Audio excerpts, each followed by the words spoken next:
The following segment is sponsored by Daniel A. White and Associates. It does not necessarily reflect the views of WDEL or Forever Media.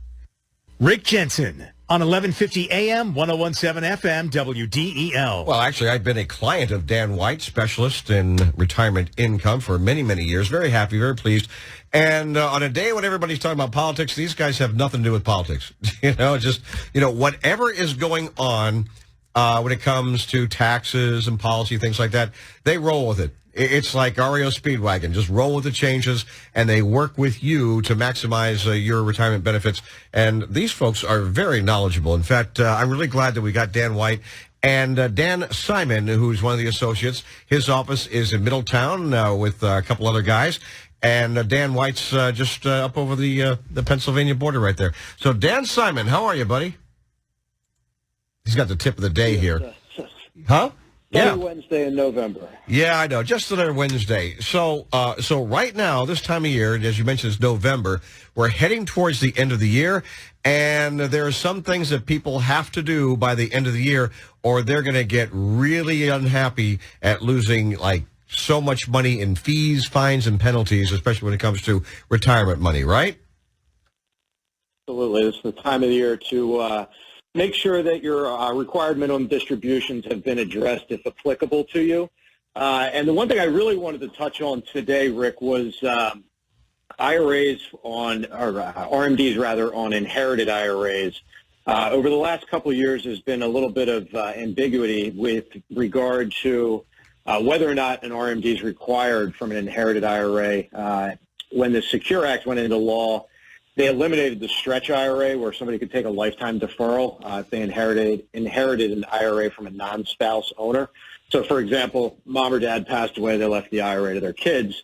Now there's a 10-year window, but over the last 2 years, so 2021 and this year, 2022, if the original account owner was required to take a minimum distribution themselves and they passed away while taking RMDs, the benefactor, the beneficiary of that account, if it was non-spouse, would be required to take a distribution from that account in 2021 as well as this year, 2022.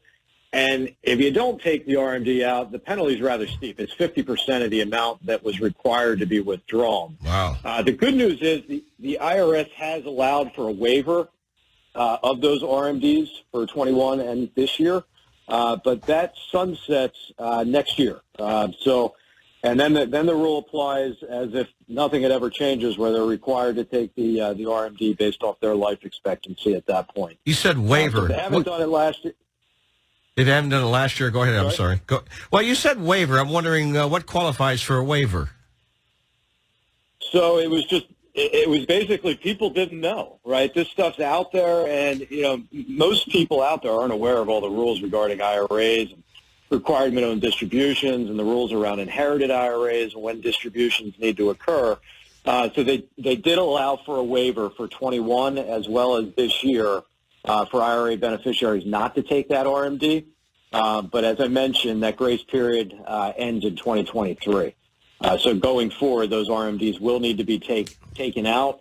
And if they're not taken out, then it's a 50% penalty on the amount that they were required to withdraw. Yeah, see, this is why I think it always makes sense to work with someone like you guys at Dan White and Associates, you, Dan Simon, Andrew Wood, and other folks, because you follow this stuff. And I'm confident, by the way. I feel good. I sit down with you guys and say, okay, here's how it works. Here's what we do. Good to know. I don't have to be the one to make the mistake because you guys don't, Yeah, I mean, we look at it as it's our responsibility. Majority of our clients' assets that we're working with, it's qualified money. It's IRAs, 401ks, 403b accounts, and there's a lot of rules. And when you mess up and you make one of the big mistakes, it could potentially be very costly, not only from a penalty perspective, but then you get the taxes on top of it, which I don't see too many people that want to pay more taxes than they're required to these days. That's for sure. All right, good stuff. Appreciate it. Sunday mornings, Dan White himself hosts On the Money, 7 o'clock in the morning on WDEL. I don't know if you got a chance to talk with... He's going to be... Yeah. I did. He's going to be talking about the higher interest rate environment that we're living in today. And, pros and cons of it, what to do to take advantage of it, and how to avoid the downsides of higher interest rates as well. So it should be a great show as always. Seriously, good stuff. Sunday morning, 7 a.m., Dan White and Associates. Give them a call, 888-690-8820. You give them a call. Dan's up in Glen Mills. You have Dan Simon here in Edgewood and in Middletown area. And they'll sit down with you, no charge, and go over what you have going on and maybe even make some suggestions. 888-690-8820. Thanks so much, Dan. You're welcome, Rick. Take care. Have a great day. All right, you too.